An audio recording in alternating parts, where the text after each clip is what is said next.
¿Qué tal, hermanos? Es un gusto saludarlos. Sé que hemos estado ahí un poquito, no en buena comunicación, ¿verdad? Ya les explicaba ahí en el modo, pero espero ahí que ahorita podamos retomar panorama del Nuevo Testamento. Hoy vamos a ver la clase 4. Vamos a ver la clase 4. Rápidamente vamos a hablar sobre las cartas paulinas, ¿verdad? Las cartas escritas por Pablo.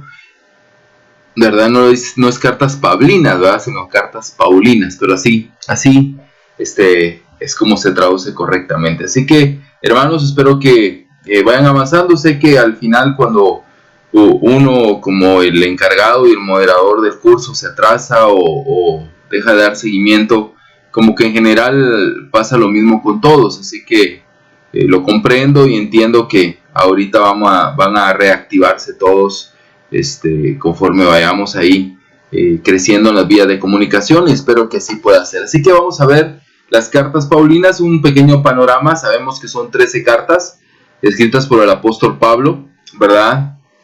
Es uno de los más grandes escritores del Nuevo Testamento. No es el más grande, porque tenemos al apóstol Juan y a Lucas, que son grandes escritores que tienen bastantes porciones del Nuevo Testamento, pero definitivamente las cartas de Pablo son muy teológicas, muy importantes, y han formado las iglesias alrededor de la historia. Aún la Reforma, ¿verdad? Que recién se cumplieron 500 años de la Reforma, fue gracias mucho de las cartas paulinas, donde nació ese espíritu reformador. Así que vamos a ir a las cartas paulinas. Vamos a ver los datos generales. Vemos la conversión de Saulo, ¿verdad? Como un orden cronológico. Lo vemos ahí en el capítulo 9 del libro de los Hechos. Luego de su conversión pasan algunas escenas, pero luego un punto muy importante de la iglesia de Antioquía, ¿verdad? Donde Pablo y Bernabé viven un año entero, y luego de esa iglesia ellos son nombrados misioneros y salen a hacer su primer viaje misionero de los viajes que tuvo Pablo. Luego vemos que Pablo se enfocó en la misión a los gentiles, ¿verdad? Y esa misión a los gentiles lo llevó al concilio de Jerusalén. Cronológicamente eso está pasando, ¿verdad? Más o menos alrededor del año 40 y 50, todo eso, ¿no? ¿Verdad? Entonces, y después del concilio de Jerusalén es donde empieza Pablo a escribir ciertas cartas, y es lo que vamos a poder ver hoy rápidamente, ¿verdad? La primera carta, la carta a los Gálatas, ¿verdad? La carta a los Gálatas, esta carta, la primera carta que se escribió en el Nuevo Testamento fue la carta, o el primer libro, como nosotros lo llamamos, el primer escrito del Nuevo Testamento es la carta de Santiago. Como vemos, es una carta muy doctrinal, pero una carta que enfatiza fuertemente la ley, ¿verdad? Y la obediencia, la obra, la práctica. Por eso a la carta de los Gálatas, que es la primera carta, y es lo que vamos a ver ahorita, la primera carta de Pablo, es la carta magna de emancipación, le llaman, espiritual, ¿no? Donde podemos ver que no están solo las obras, como lo dice Santiago, sino vemos la obra de la gracia en Gálatas, como que la carta a los Gálatas calma el alma del ser humano. Es más, el reformador Martín Lutero no respetaba, ni amaba, ni quería la carta de Santiago. Le costó muchísimo aún su traducción. Cuando la tradujo, hizo un gran comentario al inicio, ¿verdad? Y le llamó pues un evangelio de paja, le llamó él, ¿verdad? Entonces no se enfocó mucho, pero sí la carta a los Gálatas fue muy importante para Martín Lutero, porque trajo esa magna emancipación espiritual a su corazón. Piensa en Martín Lutero, ¿no? Donde está hablando de la Iglesia Católica, las indulgencias, todo ese rollo, ¿no? Como le decimos. De obras, de cumplir mandatos humanos. Definitivamente en ese contexto leer Santiago era muy fuerte para él, ¿verdad? Era como que le daba cierta, le trataba a Santiago dándole cierta autoridad a esas obras, pero realmente no es así, ¿verdad? No es así. y los demás escritores no lo han enseñado. Pero bueno, cuando él lee Gálatas siente esa magna emancipación espiritual. Los destinatarios, es aquí un punto importante. Hay dos teorías. Hay una Galacia, un territorio del norte, y hay una de Asia Menor, que dice en Gálatas 16:6, pasaron por la región de Frigia y Galacia, ¿verdad? Y hay otra teoría, que es la teoría de Sur Galacia, ¿verdad? Habían dos Galacias, una al norte de Asia Menor y otra en la parte baja, ¿verdad? Y la parte sur. Definitivamente eran dos lugares completamente diferentes y Pablo pudo haber escrito a cualquiera de los dos lugares. Entonces, la teoría del norte de Asia Menor, ¿verdad? De que es a ellos a quienes dirigida la carta, hace de que la carta se feche de una manera posterior, ¿verdad? Pero la mayoría o un gran número de teólogos creen también en la teoría del sur de Galacia o el sur Galacia. Entonces, si es así, la carta es fechada de una manera, una forma anterior, ¿verdad? Y eso haría entonces de que la carta a los Gálatas sería la primera carta escrita por Pablo. Vemos en la carta varios narrativas cronológicas de la vida de Pablo, también de la escena con Pedro, ¿verdad? Entonces definitivamente es muy probable cualquiera de las dos, pero en especial muchos se inclinan, y yo me inclino también por la de Sur Galacia, sobre todo por la que es fechada en la parte o en el inicio como la primera carta de Pablo. Si esta no fuera la primera carta de Pablo, las primeras cartas serían las de Tesalonicenses. Entonces, si tomamos la teoría de que fue la primera carta, la fecha fue 48 o 49 después de Cristo, ¿verdad? Y el contenido principal de la carta es la defensa en contra de los judaizantes, ¿verdad? Hay judaizantes, hay cristianos judíos que quieren que los cristianos gentiles obedezcan la ley, que se circunciden, ¿verdad? Que hagan los ritos, las ceremonias. Vemos que es un momento de transición entre la iglesia judía y la iglesia mundial, ¿verdad? Entonces, la iglesia como tal, la iglesia cristiana judía, mantuvo las tradiciones, mantuvo las ceremonias, ¿verdad? Judías, las mantuvo, ¿verdad? Y no debemos de sentirnos mal por ello, ¿verdad? Fueron parte de su legado cultural. No eran obras de salvación, pero ellos las seguían haciendo. Pero estos judaizantes, que era un grupo particular y muy fuerte dentro de la iglesia de Jerusalén, ¿verdad? No estaban contentos de que los gentiles fueran cristianos. Pero bueno, en el Concilio de Jerusalén y desde Hechos 10 se quedó claramente que Dios había dado la salvación a los gentiles. Bueno, entonces como ya no podían pelear contra eso, lo que deciden es, bueno, ahora ellos también tienen que hacerse judíos. No solo cristianos, sino judíos. Pero Pablo escribe esta carta en defensa en contra de los judaizantes. ¿Por qué? Porque los gálatas ya estaban cambiando el evangelio y yéndose al evangelio de los judaizantes. Ok, la siguiente carta, ¿verdad? Que si la de Gálatas no es la primera sería la de primera de Tesalonicenses. El trasfondo, recuerdan en Hechos 17, Pablo no tuvo mucho tiempo para enseñarles. Si no estoy mal, tuvo 3 semanas nada más en Tesalónica. Estos judíos no eran nobles, hubo persecución y Pablo salió precipitadamente. Entonces él escribe 2 cartas prácticamente una seguida de la otra, ¿verdad? Y la escribe desde la iglesia de Corinto. Desde la iglesia de Corinto escribe la carta primera de Tesalonicenses. La fecha aproximada en el año 50 al 51 después de Cristo. El contenido principal es educación cristiana. Recuerdan que no pudo predicarles todo el mensaje, no estuvo mucho tiempo ahí. Entonces hay mucha enseñanza, habla de la fraternidad, de cómo debían de ellos de vivir, cómo debían de comunicarse, cómo debían de actuar, habla sobre la inmoralidad sexual, ¿verdad? Y también habla sobre la segunda venida del Señor, ¿verdad? Sobre la segunda venida del Señor. Esos son los temas principales en la primera carta a los tesalonicenses. La segunda carta a los tesalonicenses tiene varios eventos importantes. Bueno, primero es una fecha, en la fecha está meses después de la primera, o sea, 3-4 meses después de la primera, Pablo escribe la segunda carta a los tesalonicenses, ¿verdad? El contenido fue escrita para quitar la equivocación respecto a que el día del Señor ya está cerca. La equivocación era que el día del Señor estaba cerca, pero para algunos era ya pasó el día del Señor, ¿verdad? Ya sucedió el día del Señor y ¿qué pasó? No vimos nada, ¿verdad? Habla sobre la segunda venida también, habla sobre reprender a los perezosos. Los historiadores dicen que los hermanos en Tesalónica creían que Jesús iba a venir ya en los siguientes días y semanas.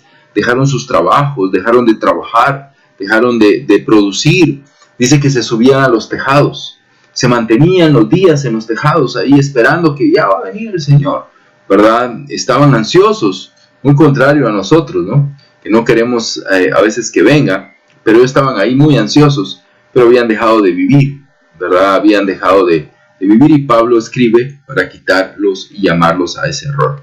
Es muy importante, todas las cartas responden a una necesidad, ¿sí?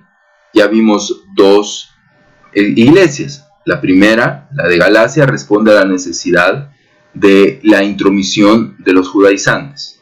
Las cartas a Tesalónica responden a la necesidad, ¿verdad?, de una iglesia que no había sido formada teológicamente y que necesitaba doctrina, ¿verdad? Doctrina. Entonces es muy importante también eso en 2 Tesalonicenses. Cada doctrina principal de la fe dice que está incluida en estas dos pequeñas cartas. O sea, cada doctrina importante, fundamental en la fe cristiana, están incluidas en estas dos cartas. Entonces, obviamente es increíble ver cómo en tan poquitas hojas, Pablo, con el deseo de ayudar y con la guía del Espíritu Santo, él pudo enseñar, ¿verdad?, toda la doctrina esencial cristiana para salvación en estas dos cartas.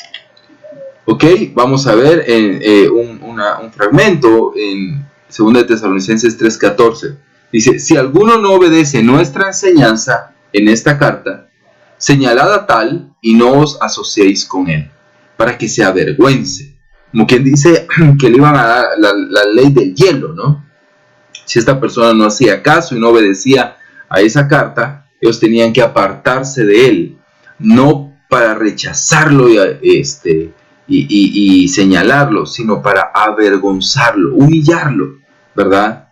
Dice más adelante: sin embargo, no le tengáis por enemigo, sino amonestadle como un hermano. Era una disciplina, ¿verdad? La disciplina era: nos vamos a apartar de él, nos vamos a alejar de él, pero lo vamos a mantener ahí observado, ¿no? ¿Verdad? Porque tal vez cuando él sienta que nos alejamos, él se avergüence de su actitud, ¿verdad? Y podamos reprenderle como un hermano. Entonces la disciplina bíblica está ahí muy clara en esa carta también. Y que a veces nosotros nos apartamos de algún hermano que está mal espiritualmente, ¿verdad? Pero debemos de hacerlo con un espíritu de amor, observándolo, manteniéndonos en cierto contacto, una distancia no muy lejana, para poder reprenderle o amonestarle como un hermano, ¿verdad? No como una actitud farisea de rechazo, ¿ok? Entonces vemos ahora, pues ya llevamos 3 cartas aquí en 2 de Tesalonicenses. Bueno, vamos a ver la primera carta a los Corintios. Creo que algo que es importante antes de ver la primera carta a los Corintios, ¿verdad?, es que hay una carta perdida, ¿verdad? Y tú dices: a mí se me pierde todo. Pues aquí también se perdió una carta. Definitivamente el Espíritu de Dios, ¿verdad?, en su amor y su poder, pues lo permitió, ¿verdad?, por alguna razón. Pero dice aquí en 1 Corintios 5:9: en mi carta os escribí que no anduvierais en compañía de personas inmorales, ¿verdad? O sea, 1 Corintios 5:9, Pablo dice que hubo una carta previa, ¿sí? Hubo una carta previa. Entonces, esa primera carta a los Corintios, que Pablo cita aquí, no la tenemos, no existe. Entonces hay una carta perdida, ¿verdad? Hay una carta perdida, que no la tenemos, no es parte del canon. No sé si algún día la podamos tener, pueda ser descubierta. Pero aquí es muy importante porque es citada por Pablo, ¿no? Entonces hay una carta perdida que no sabemos más que lo que dice acá. En esa carta hubo un mensaje prioritario y era ayudarlos a que no tuvieran amistad con gente inmoral. Mira qué interesante es esto.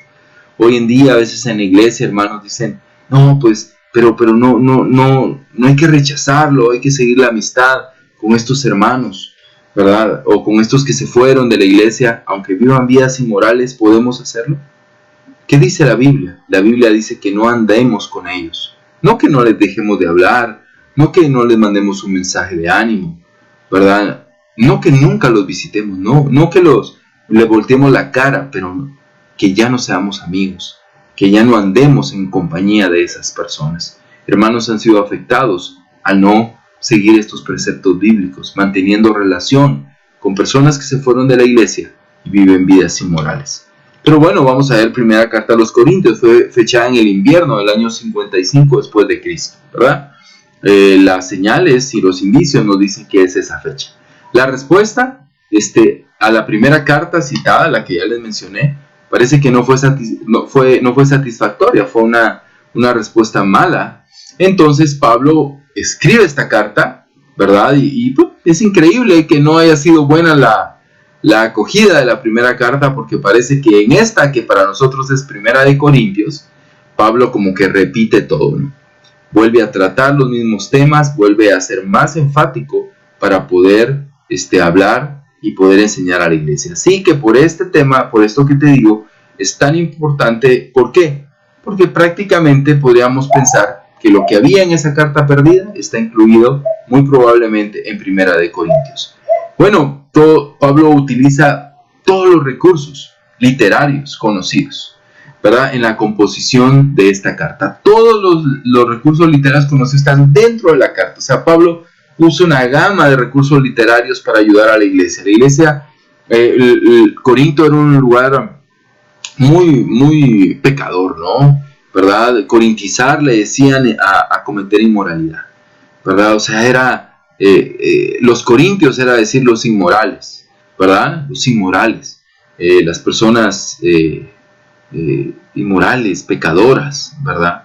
Entonces esa cultura estaba dentro de la iglesia y Pablo trata de ayudarlos en varios temas que habla la carta. Las divisiones, la inmoralidad, permitir pecado, ¿verdad? El abuso de las lenguas, muchas cosas están tratadas ahí. El abuso de los dones espirituales. Entonces Pablo utiliza razonamientos literarios, sarcasmo, súplica, reprensión, poesía, narración y exposición. Entonces Pablo está sacando todo el arsenal para llegar al corazón de los corintios. Bueno, la evaluación increíble es que cada problema de Corintios, cada problema que Pablo cita, es resuelto bíblicamente, ¿verdad? Es resuelto mediante la aplicación de un principio espiritual. Y vemos que cada problema que hay en nuestras iglesias o en nuestra iglesia puede ser resuelto, ¿verdad? A través de aplicaciones de principios espirituales. No importa cuál sea el problema, la Biblia tiene la solución para los problemas de la iglesia. Amén. Segunda de Corintios, fechada en el año 55 o el 56 después de Cristo. Pablo es informado de problemas por la familia de Chloe, ¿no? De situaciones ahí. Hermanos, los chismos siempre han existido, ¿no? La comunicación es como una familia. A veces la gente dice, es que en la iglesia son bien chismosos, todos se lo cuentan. Pero ¿en qué familia no pasa eso? ¿En qué familia no sucede? No hay que abusarlo y no hay que tomarlo como una excusa, porque Dios habla en contra del chisme. Pero la familia de Chloe comunicó a Pablo cosas importantes, no para afectar a la iglesia, sino buscando la ayuda. Y esto es yo creo que da permiso, ¿no? Cuando de verdad estás buscando la ayuda. ¿Cuál es el contenido? Pablo se defiende, ¿verdad? Ay, perdón, hermanos. Pablo defiende su ministerio, ¿no? Su apostolado es puesto en duda y él se ocupa más de asuntos personales que de enseñanza. O sea, Pablo, esta carta es muy personal, ¿verdad? Pablo está bastante, él mismo se llama loco dentro de la carta, dice, estoy como un loco aquí defendiéndome. No se sentía bien de hacerlo, pero por el bien de los corintios lo hizo, ¿verdad? Pablo exhibe en esta carta de una manera muy clara sus deseos, sus sentimientos, lo que para él era una aversión, ¿verdad? Sus ambiciones y sus obligaciones, ¿verdad? Entonces Pablo tiene una carta muy personal y personalmente a mí me gusta mucho esta carta de Segunda de Corintios. Vamos a ver las cartas de la prisión. Pablo estuvo preso en varios lugares, en Jerusalén, en Éfeso y en Roma. Y las cartas de la prisión, pues hay diferentes teorías de dónde fueron. Puede haber sido en Éfeso, puede haber sido en Roma, pero estaba preso, ¿verdad? En Jerusalén no pudo haber sido, ¿verdad? Pero Pablo estaba preso. Esas cartas fueron escritas desde una celda. Y bueno, son 4 cartas. Fueron la carta a Filemón, la carta a los Efesios, la carta a la iglesia de Colosas y Filipenses, ¿verdad? Esas fueron las 4 cartas escritas en la prisión. La carta a Filemón, bueno, aparentemente lo que se cree es que la carta a Filemón, Efesios y Colosenses fueron enviadas como en el mismo momento, ¿no? Creo que es Epafrodito, ¿verdad? O Epafras, el que lleva las cartas, ¿verdad? Pero es una teoría, ¿no? Que todas las cartas fueron llevadas. Por lo menos creo que es muy probable y es muy más, se puede soportar más la de Filemón y Colosas, ¿verdad? Y los que hicimos el método de estudio bíblico lo vimos ahí cuando hicimos el estudio de Filemón, ¿verdad? Pero bueno, todas las cartas fueron escritas entre el año 56 al 61 después de Cristo. Ese es el rango de fechas, no es una fecha exacta, ¿no? En ese rango tuvieron que haber sido escritas. La carta a Filemón, ¿verdad? Es una carta personal, ¿verdad? Contiene el cuadro más perfecto que se puede encontrar en el Nuevo Testamento acerca del significado del perdón, ¿verdad? ¿Recuerdan la historia? Está Onésimo, está Filemón. Onésimo es un esclavo, huye, ¿verdad? Le roba a Filemón, afecta a Filemón. Luego llega a Roma, se convierte en un cristiano con Pablo. Pablo era amigo de Filemón, lo manda de vuelta con la carta para que Filemón lo perdone y lo tome como un hermano, ¿verdad? Es una pequeña pero maravillosa carta. Luego tenemos la carta a los Efesios, es una carta importante. El tema principal es la iglesia, es la carta que utilizó de una manera muy grande, muy fuerte para el gobierno de la iglesia, los reformadores, ¿verdad? Entonces fue estudiada de una manera muy, muy importante, ¿no? ¿Verdad? Y Calvino la usó muchísimo para hablar del gobierno de la iglesia.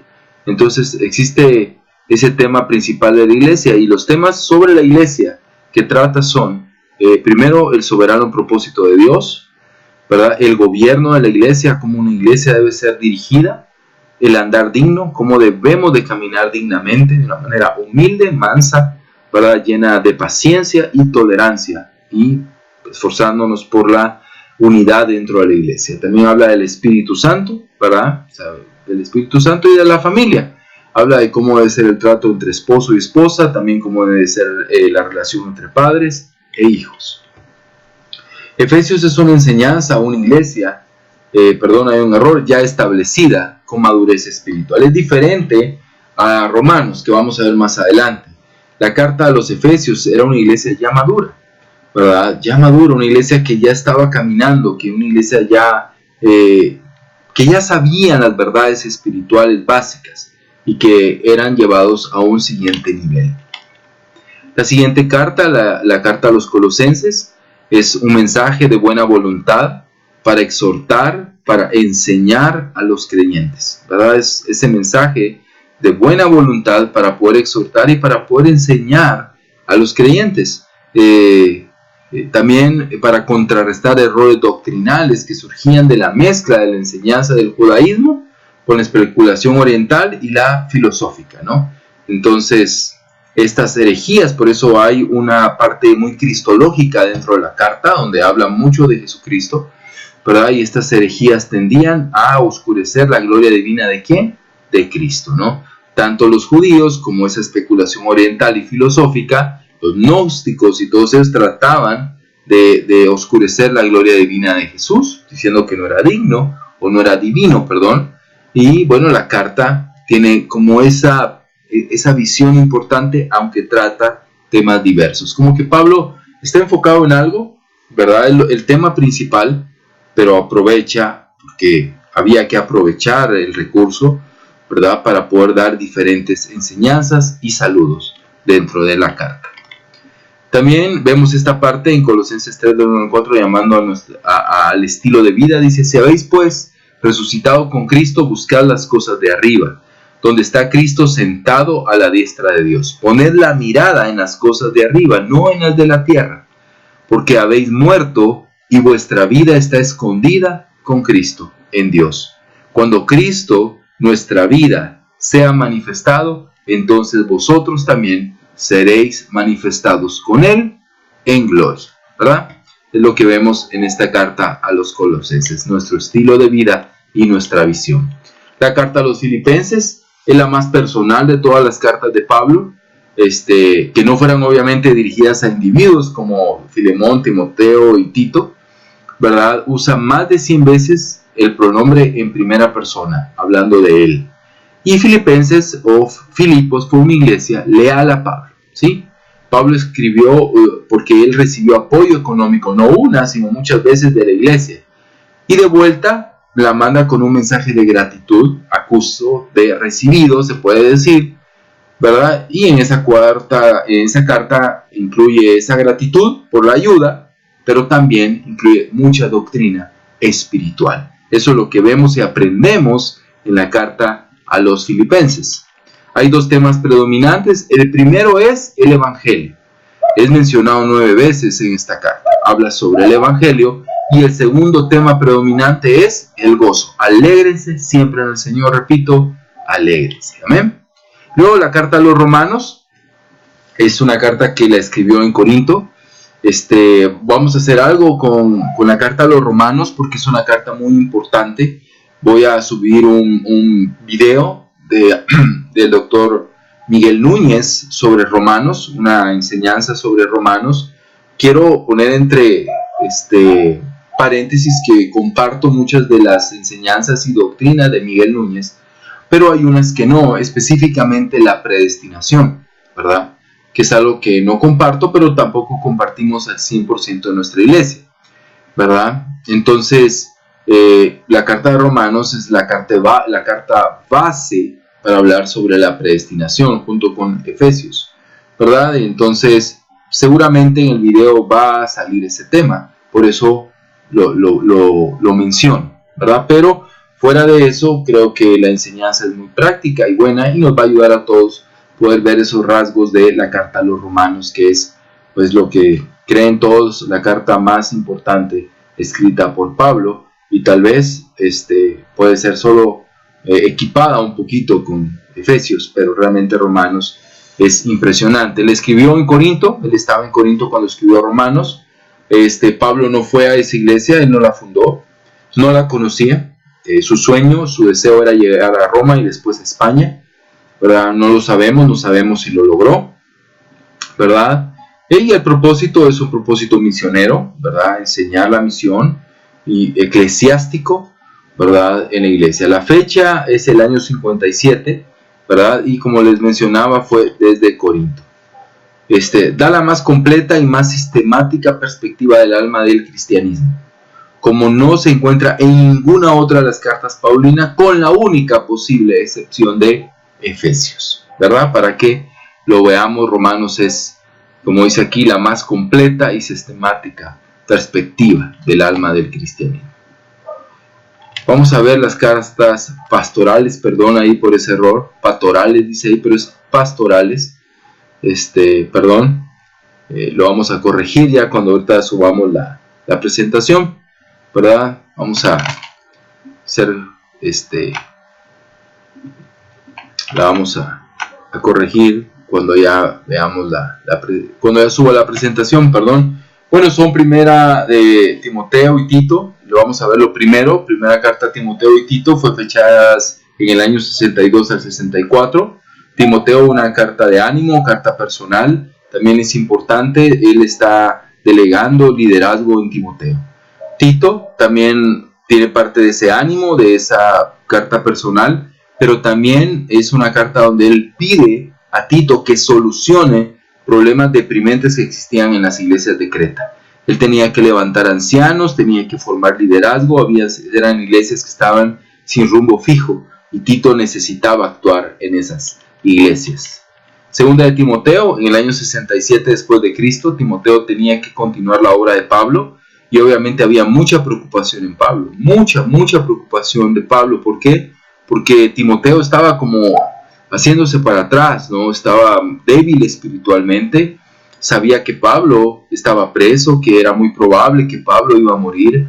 Eran tiempos duros para Timoteo, eran tiempos difíciles en su liderazgo, tiempos difíciles. Yo creo que Timoteo leyó esta carta postrado, llorando, ¿verdad?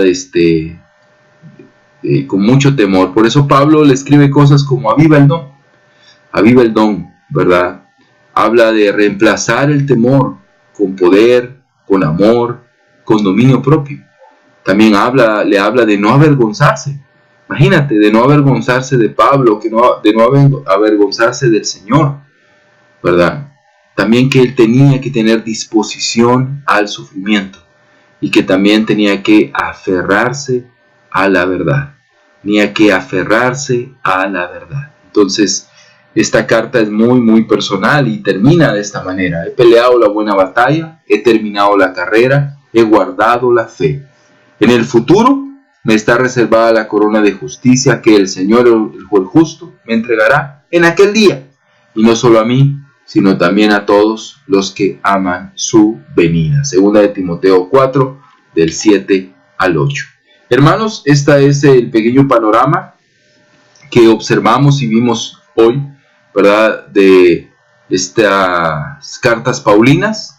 Seguramente es solamente un panorama. Ustedes han leído, tienen ya mucha información que está en el libro de Panorama Nuevo Testamento. Hay mucha información, hay muchas buenas notas, muchas buenas observaciones para que no dejen de leerlo, ¿verdad? Y bueno, ya están cargados ahí en el modo los reportes de lectura a la fecha, y ahorita estamos cargando esta clase. La próxima semana vamos a hablar de las cartas no paulinas, ¿verdad? Pero les animo, yo creo que estos videos o estas clases solo son un avance, solo es poder revisar, poder ver, pero realmente lo que podemos ver y observar más a profundidad, uno, estamos leyendo las cartas, ¿verdad? Y dos, estamos leyendo el libro. Entonces es muy importante el poder seguir aprendiendo. Así que, hermanos, Dios les bendiga, no claudiquen, sigan adelante y que Dios pueda seguir ahí bendiciéndonos. Que Dios les bendiga, hermanos.